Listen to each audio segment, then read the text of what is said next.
Good morning everyone. In our today's video, we shall try to understand lesson number 17 of your geography, and in this chapter we will be dealing with elements of weather and climate. The chapter is quite simple. I hope everybody you are well aware about these two terms, weather and climate. In this chapter or in this video, we shall try to understand what is weather, what is climate, and what are the different factors which affect the weather and climate. So, the first point that we are going to study is here about local weather and climate. Here we should try to understand about the differences between weather and climate, or what is the definition of weather and what is the definition of climate. Weather may be defined as the condition of atmosphere at a given place for a short period with regard to its temperature, rainfall, pressure, humidity, sunshine, wind speed, etc. That is the definition of weather. What it means: weather may be defined as the condition of atmosphere. You know, in the atmosphere, different things are there, or different components are there of atmosphere. So, the condition of atmosphere at a place and for a short period of time with regard to its temperature. What is the temperature of atmosphere? What is the amount of rainfall? What is the atmospheric pressure? What is the humidity, sunshine, wind speed? About all these conditions for a short period of time and for a small place, the atmospheric condition is generally known as the weather. On the other hand, climate gives an integrated picture of weather conditions extending over a longer period of time. See the differences. Climate, it gives us the average of weather conditions for a longer period of time, such as a year or a season. We can say the basic elements of weather and climate are same. What are the basic elements? One is temperature, one is rainfall, pressure, humidity, sunshine, wind speed, etc. or cloudiness.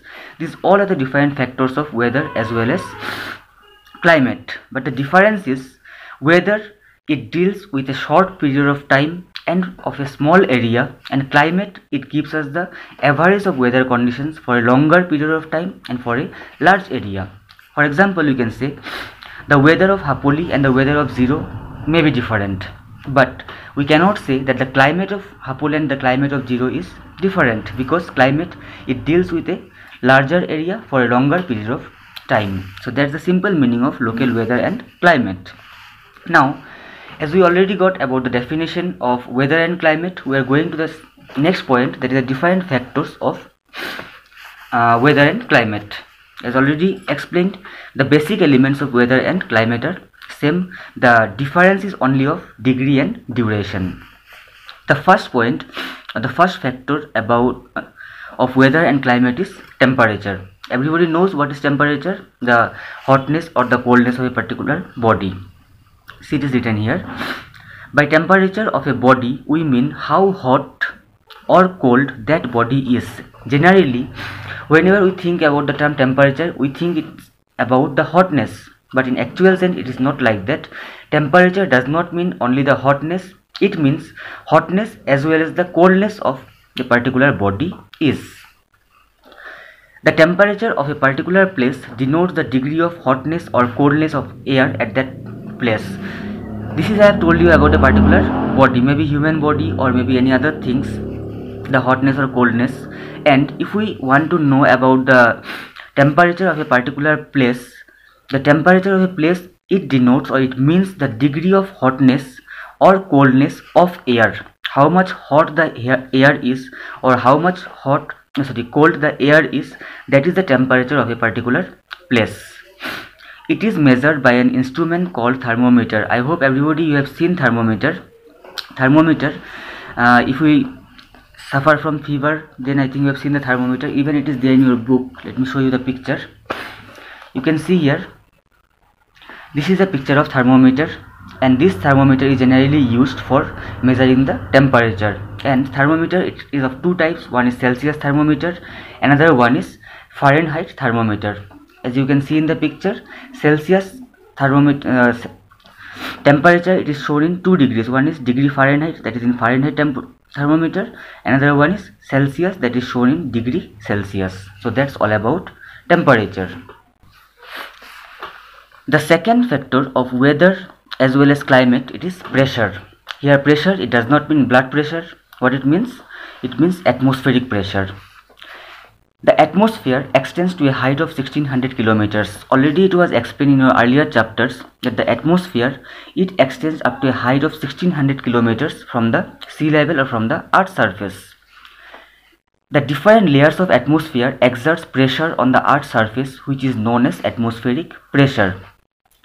The different layers of atmosphere. About the layers of atmosphere, I already explained you earlier that the atmosphere, it has several layers, like the stratosphere, the mesosphere, the ionosphere. Like the different spheres layers are there in the atmosphere, and all these layers, they are exerting or they are putting pressure on one another, and that pressure which is exerted by the layers of atmosphere is generally known as the atmospheric pressure.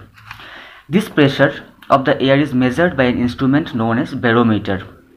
As we already got earlier that thermometer is used for measuring temperature. In the same way, another instrument is there which is known as barometer, and this instrument is generally used for measuring the atmospheric pressure. Even I can show you the picture of the barometer. You can see here, this is the picture of barometer. It is there in page number 129 of your geography book or social book.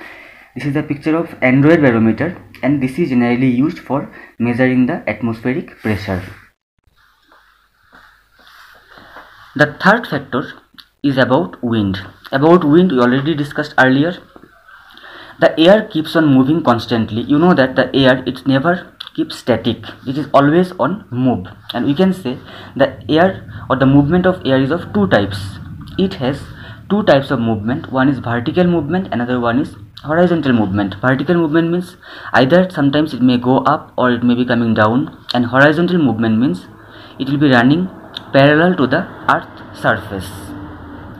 The horizontal movement of the air is known as wind. In your previous video, in your previous chapter, we already discussed, or we already got that this horizontal movement of the air is generally known as wind.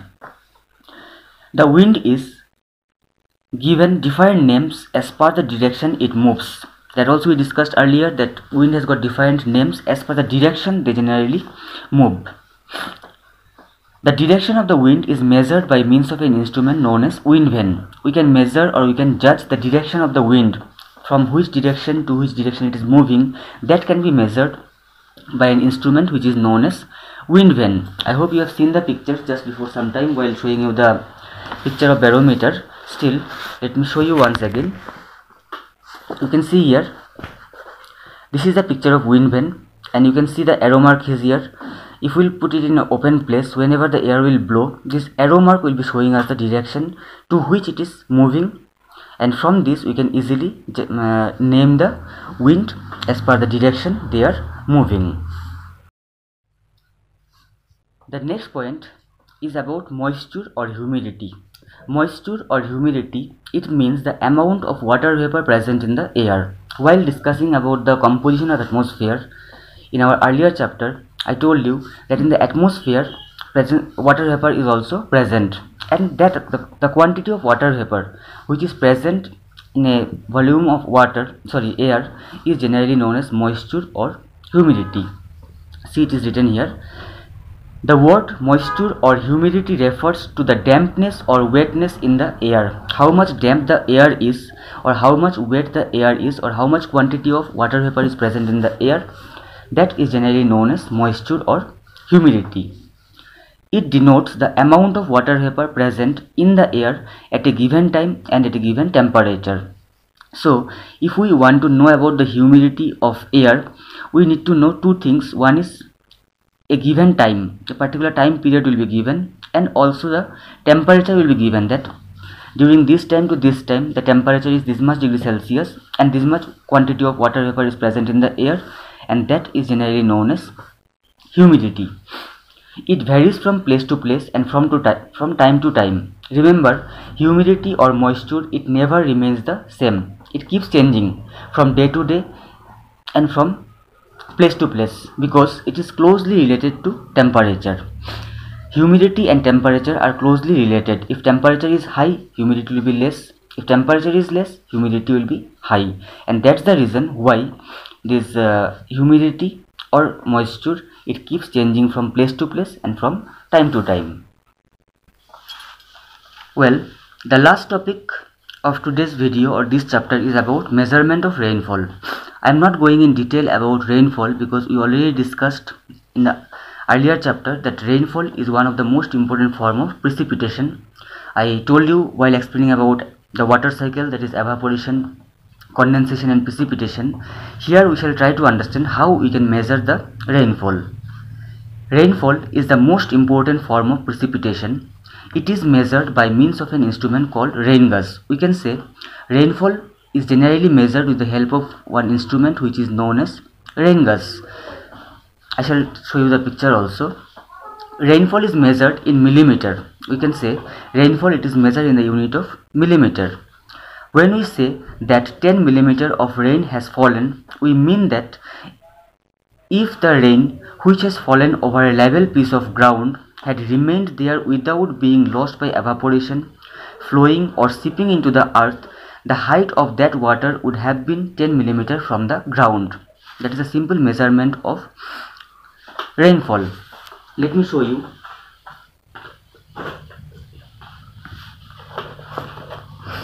You can see this is a picture of rainfall. It consists of what? It consists of an iron cylinder. This is the iron cylinder, you can see. Inside it a bottle is there. This is the bottle.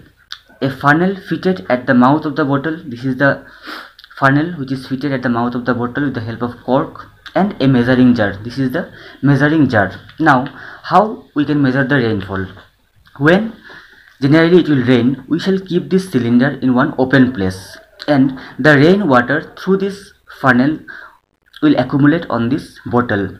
And when the rain will stop, we shall take out the bottle very carefully, seeing that not a single drop of water has fallen outside, and we shall pour this water into this measuring jar. And suppose in this measuring jar it reached up to 2 millimeter. That means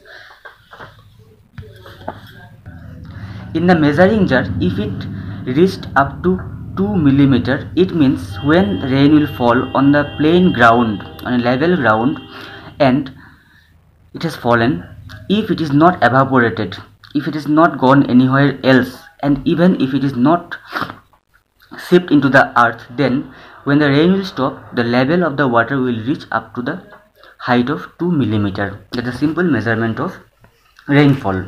So that's about how we can measure rainfall. Now the chapter is over, the video is completed. It is very simple. We have discussed very few points. We have studied about weather and climate, and we have studied about different factors of weather and climate, and also we have studied, or we have tried to understand how to measure the rainfall. Try to understand all this, go through the video, read the chapter. If any type of confusion is there, please get it cleared from me. Thank you very much.